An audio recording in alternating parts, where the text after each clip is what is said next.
오늘은 지난주 우리 수요일 말씀 예배 때 말씀이 녹화가 안 돼서 저 혼자 하나님 말씀을 잠깐 녹화하도록 하겠습니다. 차라리 주일 설교면 괜찮은데 수요일 설교라 에스겔서 우리가 계속 강의하는 거라 녹화할 필요가 있어서 녹화를 합니다. 오늘 말씀은 에스겔서 33장 30절에서 33절까지의 말씀을 읽고 전체 말씀을 보도록 하겠습니다. 에스겔서 33장 30절에서 33절입니다. 찾으셨으면 함께 하나님의 말씀을 읽도록 하겠습니다. 인자야, 내 민족이 담 곁에서와 진문에서 너에 대하여 말하며 각각 그 형제와 더불어 말하여 이르기를, 자, 가서 여호와께로부터 무슨 말씀이 나오는가 들어보자 하고 백성이 모이는 것 같이 내게 나오며 내 백성처럼 내 앞에 앉아서 내 말을 들으나 그대로 행하지 아니하니 이는 그 입으로는 사랑을 나타내어도 마음으로는 이익을 따름이라. 그들은 내가 고운 음성으로 사랑의 노래를 하며 음악을 잘하는 같이 여겼나니 내 말을 듣고도 행하지 아니하거니와 그 말이 응하리니 응할 때에는 그들이 한 선지자가 자기 가운데 있었음을 알리라. 33장부터 이스라엘의 회복의 메시지가 시작된다는 우리가 계속해서 말씀을 해왔습니다. 1장부터 24장 그리고 25장부터 또 48장까지가 각각 이 에스겔서를 크게 둘로 나눌 수가 있는데, 이제 전체적인 회복의 메시지의 시작은 25장부터 시작되지만 32장까지는 먼저 하나님께서 열방의 주관자이심을 드러내시며 열방의 죄악된 나라들을 심판하시는 모습부터 보이시고 계시죠. 이제 33장부터 본격적으로 이제 이스라엘, 유다의 예루살렘의 멸망과 함께 바로 이어서 회복의 메시지를 주시고 계시는 것입니다. 하나님께서는 처음 에스겔이 선지자로 부름을 받을 때 파수꾼의 역할을 할 것이라고 하신 그 말씀을 상기시켜 주시죠. 오늘 2절에서 6절까지의 말씀이 바로 그것을 다시 상기시켜 주고 있는 말씀인데 오늘 읽지는 않았습니다. 33장 2절에서 6절에 다시 에스겔이 선지자로 부름받을 때 파수꾼의 역할을 할 것이다 하신 이 말씀을 다시 한번 상기시킴으로써 그를 선지자로서 하나님의 일꾼으로서 하나님의 대언자로서 재위임시키십니다. 그래서 3장에서는 에스겔에게 개인적으로 주신 메시지였다면은 33장에서는 에스겔뿐만 아니라 이스라엘 백성 모두에게 이 파수꾼의 역할의 책임을 말씀을 하십니다. 그것이 7절에서 9절까지의 말씀입니다. 그러니까 마치 2절에서 6절까지 한 말씀을 7절에서 9절에서 또 하고 있는 것처럼 보이지만 2절에서 6절은 에스겔에게 다시 재위임하는 파수꾼 역할을 재위임하는 말씀이고, 그 다음에 7절에서 9절 말씀은 이스라엘 백성 모두에게 이 파수꾼의 역할의 책임을 맡기시고 있는 장면입니다. 이 말씀을 통해 하나님께서는 백성들이 수년간 에스겔을 통해 들었던 그 하나님의 메시지에 대해서 그들이 지닌 책임을 다시 깨닫게 하시는 것입니다. 에스겔은 지금까지 파수꾼으로 신실하게 하나님의 그 경고를 백성들에게 전달하였죠. 이제 누구 차례입니까? 백성들의 차례인 것입니다. 그들이 에스겔의 말을 듣고 회개하고 돌아올 것인가, 아니면 자기들의 삶의 방식을 그대로 고수하면서 살다가 영원한 죽음의 길로 들어갈 것인가, 이것은 이제 오롯이 그들의 몫인 것입니다. 그것이 이제 10절에서 22절에 나타나는 말씀입니다. 백성들이 자기들의 그 죄와 허물을 인정하는 장면이 10절에 나옵니다. 10절 상반부인데요. 그런즉 인자야, 너는 이스라엘 족속에게 이르기를, 너희가 말하여 이르되 우리의 허물과 죄가 이미 우리에게 있어, 이렇게 말씀을 하고 있습니다. 즉 이전에는 그들이 이렇게 그들의 죄와 허물을 인정하지 않았는데, 놀랍게도 지금 이 수년이 지난 후 에스겔의 메시지를 듣고 마음속에 깨달음이 있었는지 그들의 죄와 허물을 인정하고 있는 것을 여호와 하나님께서 에스겔 선지자를 통해서 말씀을 하고 있는 것입니다. 이것은 우리가 에스겔 강의를 하는 동안 18장을 우리가 건너뛰었는데, 물론 18장뿐만 아니라 여러 장을 건너뛰었는데 18장에서 자기네 이 이스라엘 백성들의 반응을 보면은 대조적인 그 모습을 볼 수가 있어요. 18장에서는 자기 조상들의 죄 때문에 자기들이 고생한다고 말을 하고 있었거든요. 그 태도와는 분명히 다른 태도이죠. 18장 1절에서 20절 말씀이 바로 그런 말씀이에요. 다 읽지는 않겠지만 잠깐 읽어보면은 18장 보면은 너희가 이스라엘 땅에 관한 속담에 이르기를 아버지가 신포도를 먹었으므로 그의 아들의 이가 시다고 하면 어찌 됨이냐. 주 여호와의 말씀이니라. 내가 나의 삶을 두고 맹세하노니 너희가 이스라엘 가운데서 다시는 이 속담을 쓰지 못하게 되리라. 모든 영혼이 다 내게 속한지라. 아버지의 영혼이 내게 속함 같이 그 아들의 영혼도 내게 속하나니 범죄하는 그 영혼은 죽으리라. 예, 맞습니다.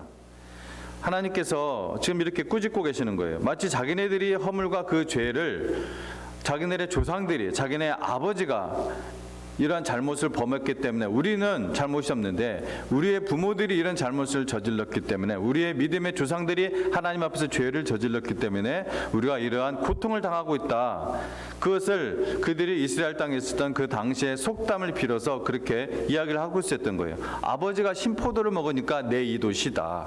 그렇게 그 속담이 있었던 거예요. 그러니까 하나님께서 결코 이 속담을 쓰지 못하게 하리라. 무슨 말입니까? 아버지의 죄 때문에, 아버지의 허물 때문에 그 자식이, 그 후손이 그 고통을 당하게 되는 그러한 일은 결코 하나님의 뜻이 아니라는 것이죠.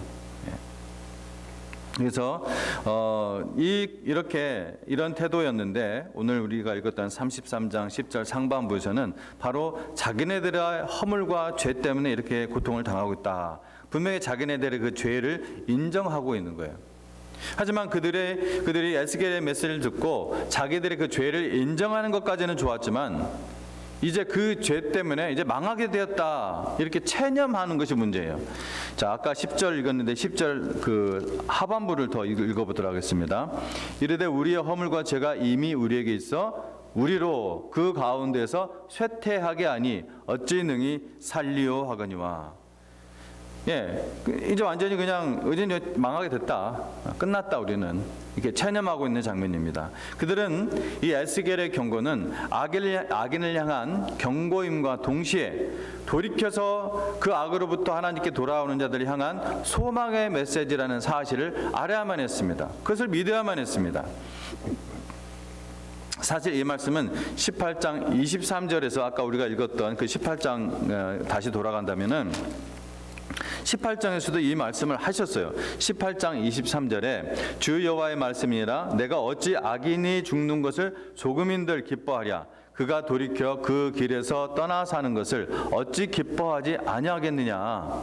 하나님께서는 악인이 죽는 것을 조금들 기뻐하지 않는다는 것이죠. 악인이 회개하고 돌아오는 것을 원하신다고 18장에서도 그들의 허물과 죄를 인정하지 않을 때도 말씀하셨고, 또 그들이 지금 33장에서 이런 말씀을 하고 있을 때 33장 11절에서도 바로 이어서 이렇게 얘기를 하고 있는 것입니다. 너는 그들에게 말하라. 주 여호와의 말씀이니라. 나의 삶을 두고 맹세하노니 나는 악인이 죽는 것을 기뻐하지 아니하고 악인이 그의 길에서 돌이켜 떠나 사는 것을 기뻐하노라. 예. 이렇게 말씀을 하고 있는 것입니다. 그러면서 이스라엘 족속아 돌이키라. 너희 악한 길에서 떠나라. 어찌 죽고자 하느냐 하셨다 하니라. 예. 그래서 악인이 지금 죄악 상태에 있는 그 이스라엘이 돌아오면은 하나님께서 그들을 회복시켜 주시겠다. 이렇게 말씀을, 소망의 메시지를 주고 있는 것인데 그것을 그들은 계속해서 믿지 못하고 있었던 것입니다. 그렇습니다. 하나님이 기뻐하시는 뜻은 모든 악인이 돌이켜서 하나님의 구원을 얻는 것입니다. 반대로, 이와 전혀 반대로, 만일 자기가 하나님의 선택받은 백성이라는 그 사실을 믿고 자기가 하나님의 선택받은 백성이다. 예를 들어 이스라엘 사람들은 자기네들이 선민의식을 갖고 있었죠. 또 오늘날 사람들은 소위 자기가 언제 중학교 때, 고등학교 때, 대학교 때 무슨 믿음 생활을 해서 회장도 하고 그래서 구원의 확신도 있었고 그런 구원의 확신을 갖고 있었는데 그런 사실만 믿고 옛날에 했었던 그런 사실만을 믿고 지금 죄악 속에서 계속 살고 있다면은 악 가운데서 죄악 가운데서 떠나지 않는다면은 그 죄악 가운데서 다 죽을 것이다라고 성경은 말하고 있는 거예요. 그것이 13절 말씀입니다. 가령 내가 의인에게 말하기를 너는 살리라 하였다 하자 그가 그 공의를 스스로 믿고 죄악을 행하면 그 모든 의로운 행위가 하나도 기억되지 아니하리니 그가 그 지은 죄악으로 말미암아 곧 그 안에서 죽으리라. 이 말씀을 들을 때 한 번 얻은 구원은 영원한 것인데 그럼 구원받은 사람이 악을 행하면 구원을 잃어버립니까? 이런 질문을 할 수가 있습니다. 특히 어떤 교리적인 믿음을 가진 분들, 교리적 믿음으로 구원의 확신에 대한 그런 것을 가진 분들이 대부분 이런 질문을 하게 돼요. 교리적으로는 틀린 말이 아니죠. 그 말이 한 번 얻은 구원은 영원한 것이다. 누구도 아버지 손에서 빼앗을 자가 없다. 하지만 말씀을 그렇게 교리적으로만 보면은 이 말씀의 단면만 보게 돼서 그 잘못된 믿음생활을 하게 되게 돼 있습니다. 반드시 그렇게 돼요. 하나님의 말씀은 어떤 단면적이지 않습니다. 복음서만 해도 벌써 4개의 복음서가 있지 않습니까? 입체적으로 하나님의 말씀을 풍성하게 볼 필요가 있습니다. 제가 질문을 하나 해볼게요. 그럼 여러분이 잘 이해할 수 있을 것입니다.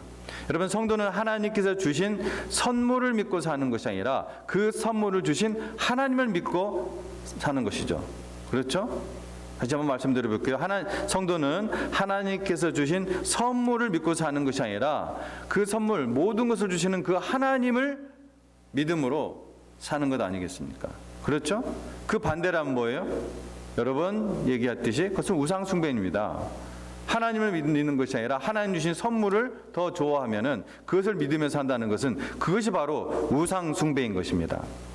하나님께서 주신 가장 큰 선물은 뭡니까? 우리에게 구원의 선물입니다. 구원의 선물. 그렇다면 성도는 하나님께서 주신 구원을 믿고 사는 것입니까? 아니면 오직 구원을 주신 하나님을 믿음으로 사는 것입니까?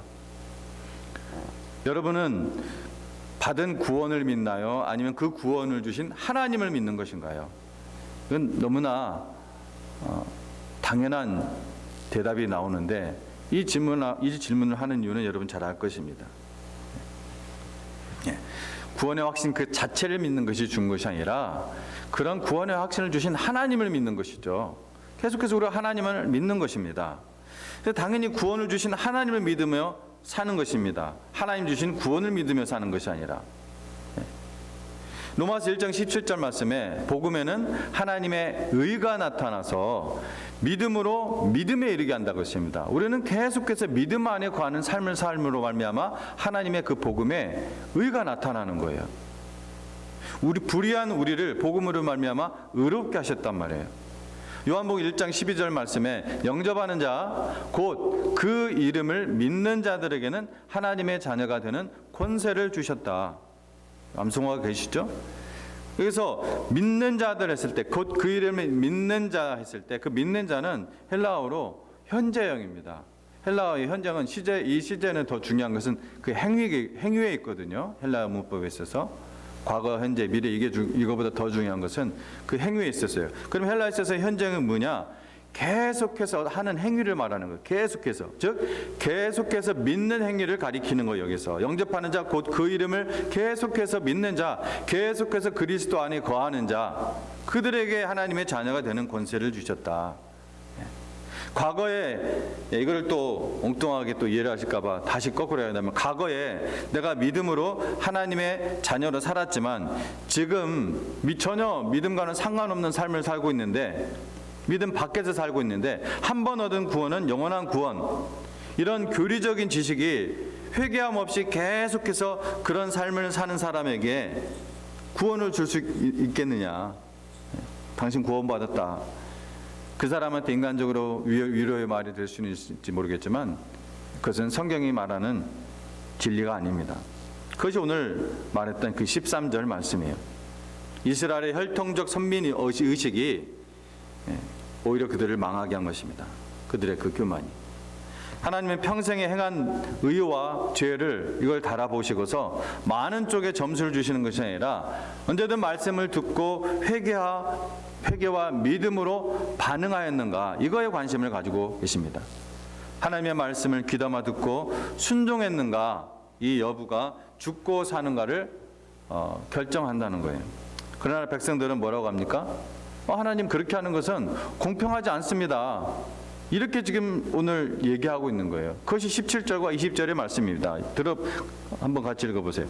그래도 17절 그래도 내 민족은 말하기를 주의 길이 바르지 아니하다 하는도다. 그러나 실상은 그들의 길이 바르지 아니하니라. 20절에 그러나 너희가 이르기를 주의 길이 바르지 아니하다 하는도다. 이스라엘 족속아 나는 너희가 각기 행한 대로 심판하리라 하시니라. 오늘날 인본주의적 불신자들이 하는 말과 똑같죠. 하나님은 사실 은혜를 주고 계시는 건데 마땅히 심판받아 마땅한 그대로 내버려둬도 하나님의 의에 있어서 아무런 책임이 없는데 우리가 스스로 택한 길 아닙니까? 근데 하나님께서 은혜를 주신 것인데 사람들은 공평으로 대답해요. 자기네들의 인간적인 어떤 인본주의적인 조금 도덕적인 어떤 그런 조금 남들보다 좀 괜찮지 않았습니까? 하나님의 거룩의 스탠다드를 모르고 이것이 모든 시대의 죄인들이 참으로 의롭고 공평하신 하나님께 대하여 가지는 불평이에요.